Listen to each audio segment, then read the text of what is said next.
আসসালামু আলাইকুম। সবাই কেমন আছেন? আমি ডাক্তার শামীম পাটোয়ারি। আজকে আপনাদের সাথে আলোচনা করব ঘাড়ে ব্যথার কিছু গুরুত্বপূর্ণ উপদেশ। আপনার যখন ঘাড়ে ব্যথা হবে তখন আপনি প্রাথমিকভাবে কী করবেন, কী উপদেশগুলো মানবেন। প্রথমত হচ্ছে আপনি এই ঘাড়ের ব্যথা শুরু হলে আপনি একটু রেস্টে চলে যাবেন, 2 সপ্তাহ বিশ্রামে থাকবেন। তারপর হচ্ছে ফিজিওথেরাপি দিবেন এবং বাসায় কিছু ব্যায়াম নিজে করবেন।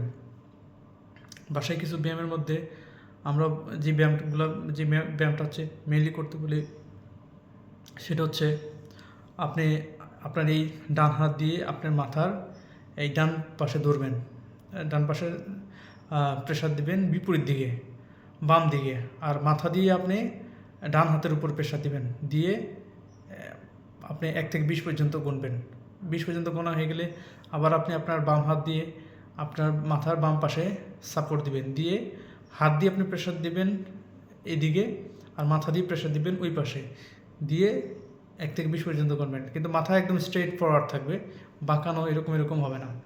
দেন হচ্ছে এই হাত দিয়ে, যে কোনো এক হাত, ডান হাত হতে পারে, বাম হাত হতে পারে, যে কোনো এক হাত দিয়ে এটাকে মানে হাত দিয়ে প্রেশার দেবেন পিছনের দিকে, আর মাথা দিয়ে প্রেশার দেবেন সামনের দিকে, দিয়ে এটাকে 1 থেকে 20 পর্যন্ত গুনবেন। আর আরেকটা ব্যায়াম হচ্ছে আপনি আর হচ্ছে 2 হাত দিয়ে পিছনের দিকে, হাত দিয়ে সামনের দিকে প্রেশার দেবেন, আর মাথা দিয়ে পিছনের দিকে প্রেশার দেবেন, কিন্তু মাথা থাকবে একদম স্ট্রেট ফরওয়ার্ড, দিয়ে 1 থেকে 20 পর্যন্ত গুনবেন। তখন দেখবেন আপনার এই ঘাড়ের মাংসগুলো একটু টাইট হচ্ছে। তো এভাবে এটা একটা সার্কেল গেল। এভাবে আপনি সকালে 10 বার, রাতে 10 বার এই সার্কেলটা রিপিট করবেন।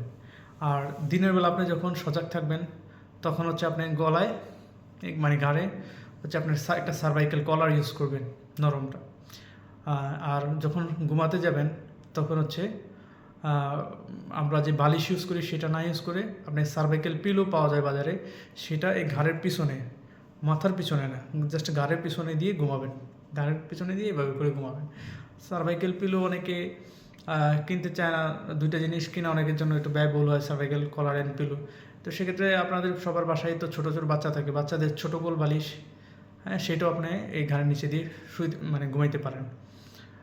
তো এই উপদেশগুলো মানবেন এবং কিছুদিনের জন্য সামনের দিকে যারা প্রচুর মোবাইল চালান বা হচ্ছে যে ল্যাপটপে অনেক আসক্ত থাকেন, তারা সেগুলো একটু অ্যাভয়েড করবেন 2 সপ্তাহের জন্য, মানে ঘাড়ের বিশ্রাম বললাম আর কি। আর হচ্ছে ব্যথার জায়গায় একটু গরম সেক দিতে পারেন, মালিশ করা যাবে না, হ্যাঁ, আপনি গরম সেক দিতে পারেন। আর ফিজিওথেরাপির কথা তো বললাম, ফিজিওথেরাপি খুবই ভালো একটা রোল আছে এখানে। দেন তার মানে আপনার তারপরও না কমলে